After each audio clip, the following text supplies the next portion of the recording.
Welcome to Food from My Kitchen. In today's episode of Keto Cooking, I will show you how to make pan-seared pork shoulder steak and stir-fried vegetables served with a side of butternut squash chips. To get the lowdown on how we do it, keep watching this video for step-by-step instructions. Here are the main ingredients you'll need. Pork shoulder steaks,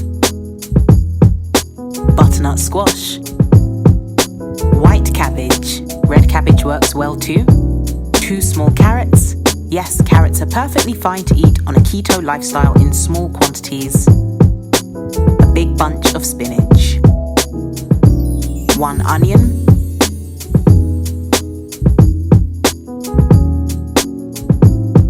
let's get started with the butternut squash chips. Cut a butternut squash in half and put one of those halves away for another time. We only need 1 half for this recipe. I'm going to use the upper half of the butternut squash as the lower half contains the seeds. Cut the top end off and thoroughly peel the skin all the way around.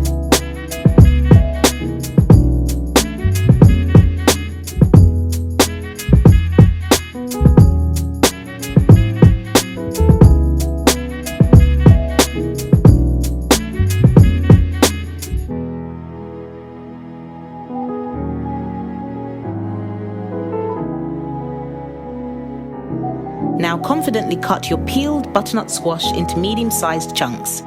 We don't want to cut them too thinly because they may lose their chip-like structure when baked and become super floppy.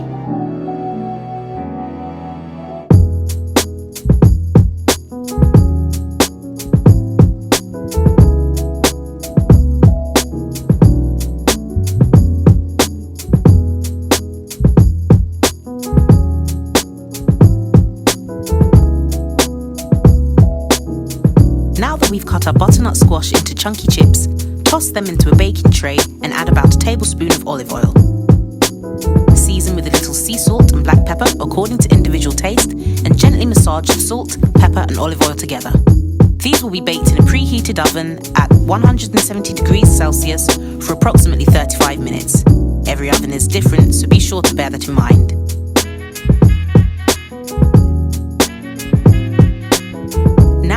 Sauteed vegetables. This involves a little bit of prep, so anything that needs slicing or peeling, I recommend doing that first so that you can throw it all into your wok once ready to be sauteed. Peel the outer layer of your onion and slice thinly.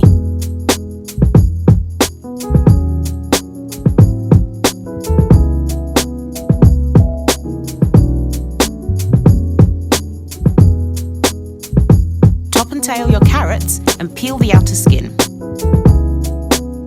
We're going to do something pretty cool with the carrots, which we'll come back to a little further on. So for now, just rest those to one side. Next up, let's prepare our white cabbage. For this recipe, I'm going to use about 1/3. Cabbage is one of my absolute all-time favorite vegetables. It's an incredibly versatile veg, so go ahead and save the rest of it to use in another recipe.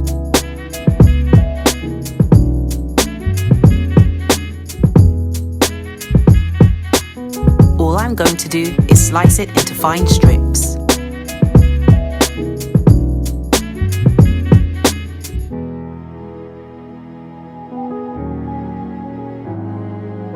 Now that prep is done, get a wok on a medium-high heat with 2 tablespoons of olive oil and throw in your onion. While waiting for your onions to slowly brown, grab those 2 carrots from earlier and use your vegetable peeler to peel beautiful shavings into the wok.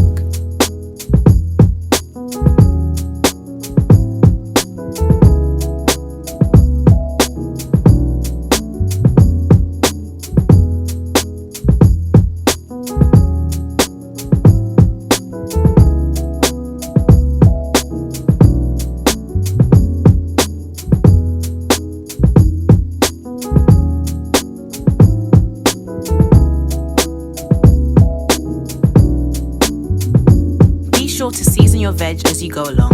I've used black pepper, dried parsley, turmeric, all-purpose seasoning, and garlic powder.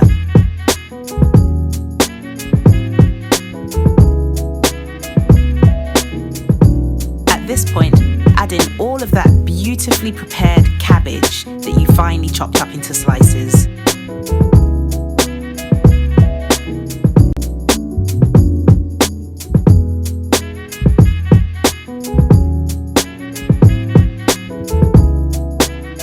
Be sure to stir through your cabbage thoroughly. You want it to pick up all of the seasonings you added earlier on. You can correct the seasoning if need be. I've added a dash of soy sauce for a little extra saltiness.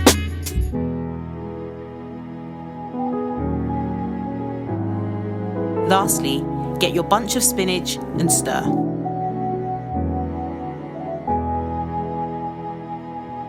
The total cooking time you'll need for the sautéed veg is about 15 minutes.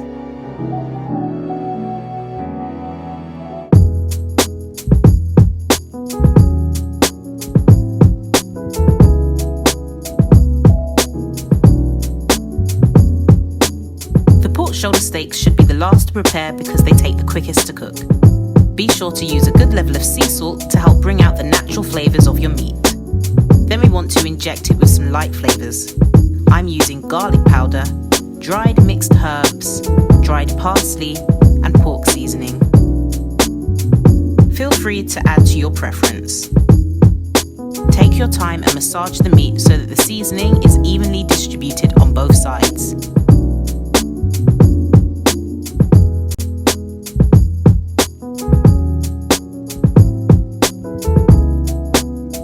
Your pan on a medium heat and add the olive oil. It is absolutely imperative that your pan is hot before your steaks go in. You don't want to put them in a cold pan with cold oil, as we will be cooking them for a short period of time. I recommend using a timer and cooking for approximately 3.5 minutes on each side. Ideally, avoid touching the meat in between cooking and only touch the meat when you need to turn the steaks over.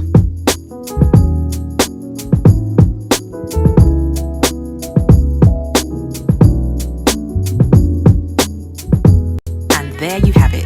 You've got beautifully sautéed vegetables, pan-fried pork shoulder steaks, and butternut squash chips.